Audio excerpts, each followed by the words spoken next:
भदोही के बाहुबली विधायक विजय मिश्रा की पत्नी ने चुनाव लड़ने का ऐलान कर दिया है। हालांकि वो अभी निषाद पार्टी से टिकट मिलने के इंतजार में है। यूपी का भदोही जिला जो अपनी कालीन के लिए तो देश भर में मशहूर है ही, लेकिन कालीन के साथ ही इस शहर ज्ञानपुर सीट से बाहुबली विधायक विजय मिश्रा की वजह से भी जाना जाता है। फिलहाल विजय मिश्रा जेल में बंद हैं और वो इस बार चुनाव लड़ेंगे या नहीं, इस पर अभी तक पत्ते नहीं खोले गए हैं। लेकिन इस सीट से विजय मिश्रा की पत्नी एमएलसी राम लली मिश्रा ने चुनाव लड़ने का ऐलान कर दिया है।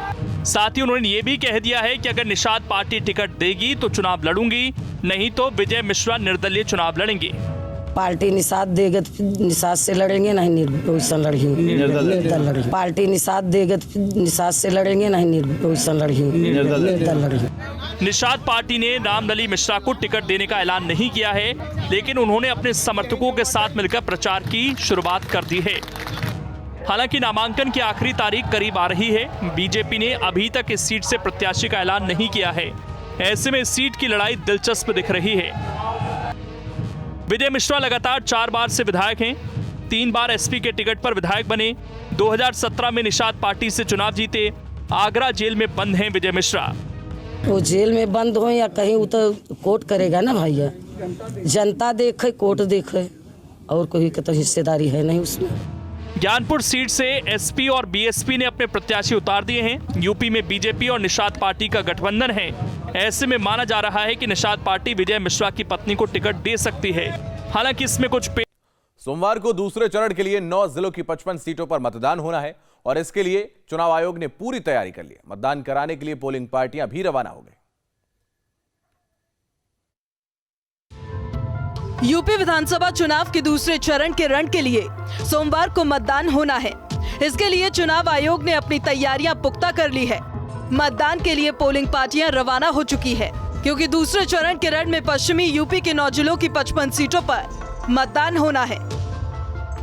दूसरे चरण के मतदान में कुल 586 प्रत्याशी मैदान में हैं, जिनमें से 69 महिला प्रत्याशी है।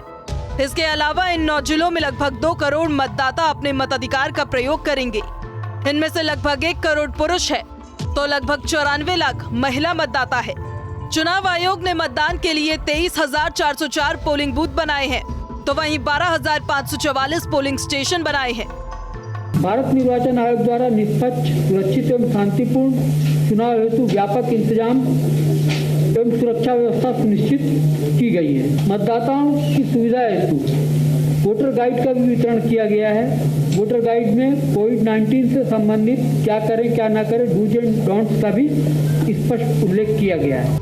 दूसरे चरण के रण का अखाड़ा तैयार है और 14 फरवरी को प्रत्याशियों की किस्मत का फैसला जनता ने करना है। इसके लिए चुनाव आयोग ने भी अपनी पूरी तैयारी कर ली है। Team news state. तो हमारे साथ हमारे सहयोगी निशांत इस वक्त जुड़ रहे हैं और साथ ही गाजियाबाद से हमारे साथ हमारे सहयोगी हिमांशु जुड़ रहे हैं और मेरठ से अभिषेक हमारे साथ जुड़ रहे हैं। आप सभी का बहुत स्वागत है। हिमांशु, आपके पास आऊंगा। दूसरे चरण का मतदान होना है और साथ में ही उत्तराखंड में भी मतदान है 70 सीटों पर और 55 सीटों पर उत्तर प्रदेश में होना है। क्या कुछ तैयारियां हैं इस वक्त?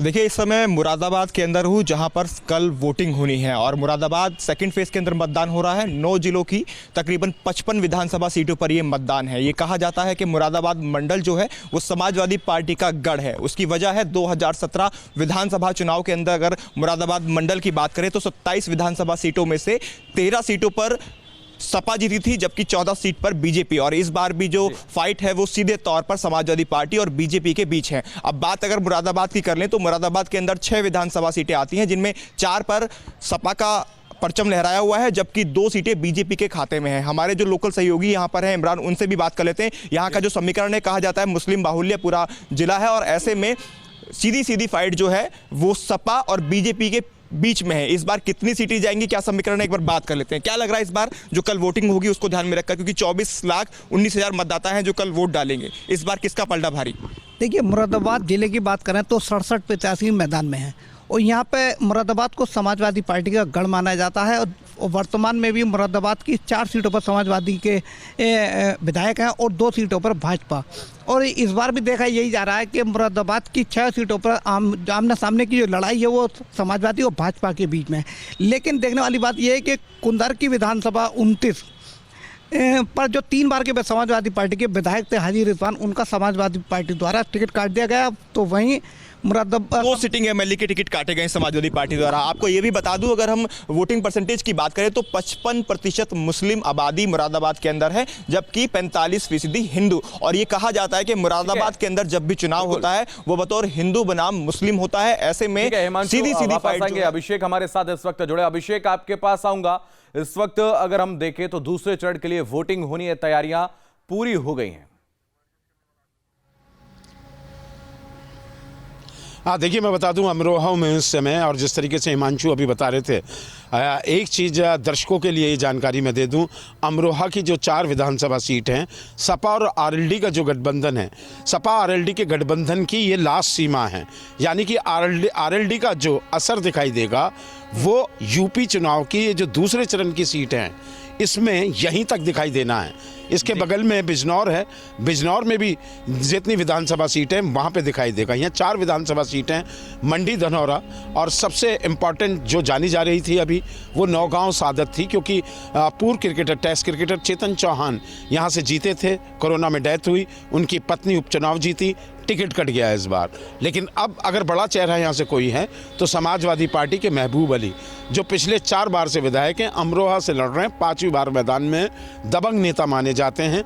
और चर्चित इसलिए है अब अमरोहा कि हसनपुर सीट जो पीछे है मेरे, वहाँ मुखिया गुजर अभी बीजेपी से कूद कर